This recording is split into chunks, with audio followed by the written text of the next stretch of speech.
Leitura do livro do Deuteronômio.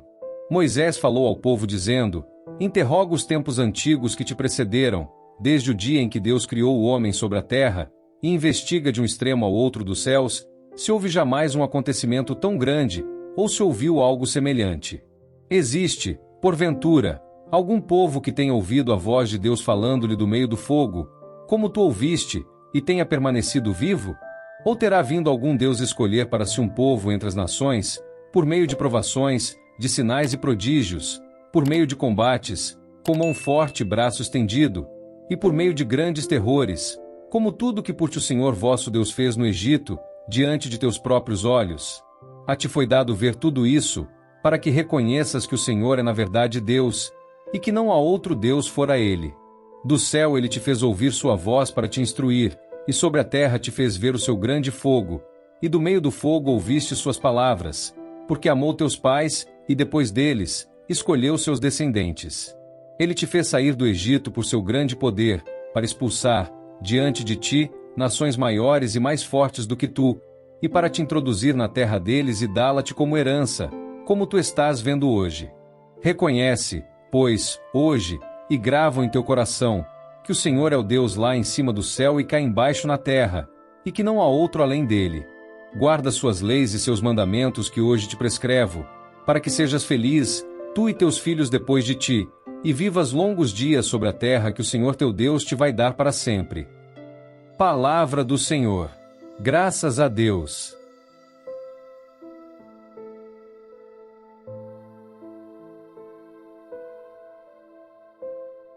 Proclamação do Evangelho de Jesus Cristo segundo São Mateus. Glória a vós, Senhor. Naquele tempo, Jesus disse aos discípulos: se alguém quer me seguir, renuncie a si mesmo, tome a sua cruz e me siga. Pois quem quiser salvar a sua vida vai perdê-la, e quem perder a sua vida por causa de mim, vai encontrá-la. De fato, que adianta o homem ganhar o mundo inteiro, mas perder a sua vida? O que poderá alguém dar em troca de sua vida? Porque o Filho do Homem virá na glória do seu Pai, com os seus anjos, e então retribuirá a cada um de acordo com a sua conduta. Em verdade vos digo, alguns daqueles que estão aqui não morrerão antes de verem o Filho do Homem vindo com seu reino. Palavra da salvação. Glória a vós, Senhor.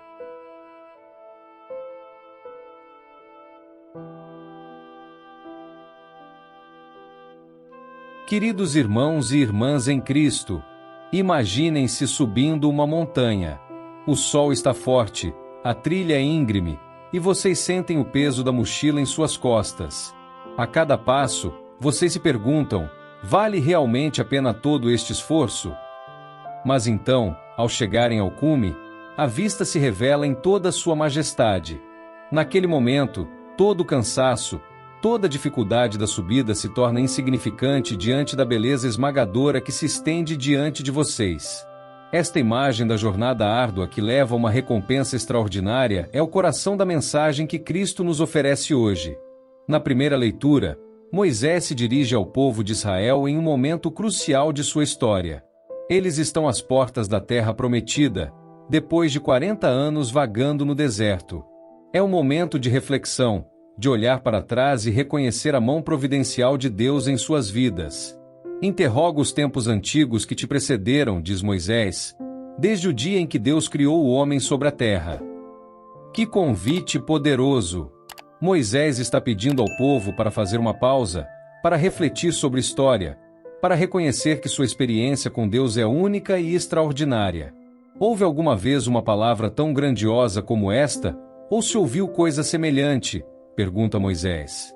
Ele está se referindo à experiência única do povo de Israel de ouvir a voz de Deus diretamente, de testemunhar milagres espetaculares, de ser escolhido por Deus de uma forma sem precedentes na história humana.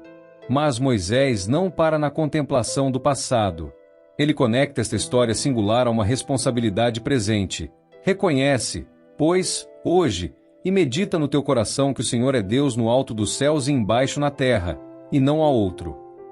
Esta não é apenas uma afirmação teológica abstrata, é um chamado à fidelidade total e exclusiva. E então vem a consequência prática. Observa os seus mandamentos e preceitos que hoje te ordeno, para que sejas feliz, tu e teus filhos depois de ti, e para que vivas longos dias na terra que o Senhor, teu Deus, te dá para sempre. Aqui, meus irmãos e irmãs, vemos um princípio fundamental que ecoa através de toda a Escritura. O reconhecimento da singularidade de Deus deve levar à obediência fiel. Não é suficiente apenas admirar os feitos de Deus. Somos chamados a viver de acordo com sua vontade. Mas como vivemos essa obediência no mundo de hoje? É exatamente essa pergunta que Jesus responde em nosso Evangelho, com palavras que são tanto desafiadoras quanto libertadoras. Se alguém quer vir após mim, diz Jesus, negue-se a si mesmo, tome a sua cruz e siga-me. Estas palavras de Cristo ecoam através dos séculos como um dos mais claros e desafiadores convites já feitos à humanidade. Negar-se a si mesmo. Que conceito radical em nossa cultura de autoafirmação. Jesus não está falando sobre baixa autoestima ou autodepreciação. Ele está falando sobre algo muito mais profundo, a disposição de colocar a vontade de Deus acima de nossos próprios desejos, a coragem de escolher o que é certo em vez do que é fácil ou conveniente. Pensem por um momento em sua vida cotidiana. Quantas vezes por dia vocês são confrontados com escolhas entre o que querem fazer e o que sabem que deveriam fazer? Entre o que os beneficiaria pessoalmente e o que seria melhor para os outros? Entre o caminho fácil e o caminho certo? Negar-se a si mesmo é, em cada uma dessas pequenas decisões, escolher o caminho de Cristo. Mas Jesus vai além.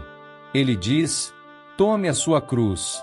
A cruz, naquela época, era símbolo de morte, de sofrimento extremo, de vergonha pública. Jesus não está romantizando o discipulado. Ele está sendo brutalmente honesto sobre o custo de segui-lo. Mas qual é a nossa cruz? Para alguns, pode ser uma doença, uma limitação física, uma situação familiar difícil.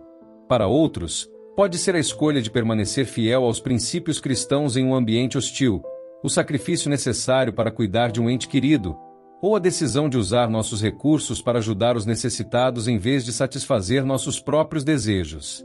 A cruz não é algo que procuramos, é algo que encontramos no caminho da fidelidade a Cristo.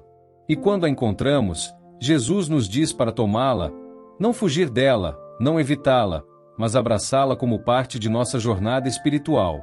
E então vem o paradoxo central do cristianismo, pois quem quiser salvar a sua vida perderá, mas quem perder a sua vida por minha causa encontrará. Esta é uma das verdades mais profundas e contraintuitivas do Evangelho. O mundo nos diz para nos protegermos, para garantirmos nossa segurança, para acumularmos riquezas e prazeres. Mas Jesus nos ensina que a verdadeira vida, a vida abundante, a vida eterna, só pode ser encontrada quando estamos dispostos a perdê-la por sua causa. Isto não significa buscar o sofrimento pelo sofrimento, ou desprezar os bens e alegrias legítimas da vida.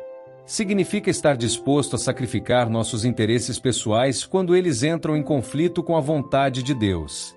Significa valorizar mais nossa relação com Cristo do que nossa reputação, nosso conforto ou nossa segurança. Jesus continua com uma pergunta que deveria nos fazer parar e refletir profundamente. Que aproveitará o homem se ganhar o mundo inteiro e perder a sua alma? Esta pergunta ecoa as palavras de Moisés sobre reconhecer que o Senhor é Deus e não há outro. Vivemos em uma época obcecada pelo sucesso material, pela fama, pelo poder. Mas Jesus nos lembra que há algo infinitamente mais valioso do que todas essas coisas. Nossa alma, nosso relacionamento com Deus, nossa identidade como filhos amados do Pai Celestial. Imaginem por um momento que vocês pudessem ter tudo o que sempre desejaram, riqueza ilimitada, fama mundial, poder absoluto, mas, no processo, perdessem sua capacidade de amar, sua conexão com Deus, sua paz interior. Seria uma barganha que valeria a pena? Jesus está nos dizendo claramente que não. Mas a mensagem de Jesus não termina com desafio e sacrifício. Ele nos oferece uma promessa gloriosa, porque o Filho do Homem há de vir na glória de seu Pai, com seus anjos, e então retribuirá a cada um conforme as suas obras. Esta é a vista do cume da montanha. Esta é a recompensa que torna toda jornada árdua não apenas suportável, mas jubilosa. Cristo voltará em glória, e aqueles que escolheram segui-lo, que negaram a si mesmos e tomaram sua cruz, participarão dessa glória. Meus queridos irmãos e irmãs, hoje somos confrontados com a mesma escolha que o povo de Israel enfrentou no deserto. Reconheceremos que o Senhor é Deus e não há outro? Escolheremos observar seus mandamentos, não por obrigação grudenta, mas por amor grato? E somos desafiados pelo mesmo convite que Jesus fez a seus discípulos. Estamos dispostos a negar a nós mesmos, tomar nossa cruz e segui-lo? Estamos prontos para perder nossa vida por sua causa, confiando que ao fazê-lo, encontraremos a vida verdadeira? Não se enganem, esta não é uma decisão única que tomamos e depois esquecemos. É uma escolha que fazemos de novo a cada dia, a cada hora, às vezes a cada momento. É uma jornada de crescimento espiritual que dura a vida toda. Haverá dias em que a cruz parecerá pesada demais, em que negar a nós mesmos parecerá impossível. Mas lembrem-se, não caminhamos sozinhos. O mesmo Deus que guiou Israel através do deserto, que falou com eles do meio do fogo, está conosco. Cristo, que primeiro carregou sua cruz por nós, caminha ao nosso lado. E lembrem-se da promessa: há uma glória aguardando que fará todos os sacrifícios parecerem pequenos em comparação. Como Paulo escreveu aos Romanos: tenho para mim que os sofrimentos do tempo presente não são dignos de comparação com a glória que se há de revelar em nós. Então, hoje, façam essa escolha. Reconheçam que o Senhor é Deus e não há outro. Aceitem o convite de Jesus para negarem a si mesmos, tomarem sua cruz e segui-lo. Confiem que, ao perderem sua vida por sua causa, encontrarão a vida verdadeira, abundante e eterna. Que possamos ser uma comunidade de discípulos corajosos, dispostos a nadar contra a corrente da cultura quando necessário, mas sempre motivados pelo amor. Amor por Deus e amor pelos outros. Que nossas vidas sejam um testemunho vivo de que vale a pena seguir a Cristo, não apenas pelas recompensas eternas, mas pela alegria e propósito que encontramos no caminho. E que a graça de nosso Senhor Jesus Cristo, o amor de Deus Pai e a comunhão do Espírito Santo estejam com todos vocês, fortalecendo-os para a jornada, sustentando-os nas dificuldades e guiando-os sempre para mais perto daquele que é o caminho, a verdade e a vida. Amém.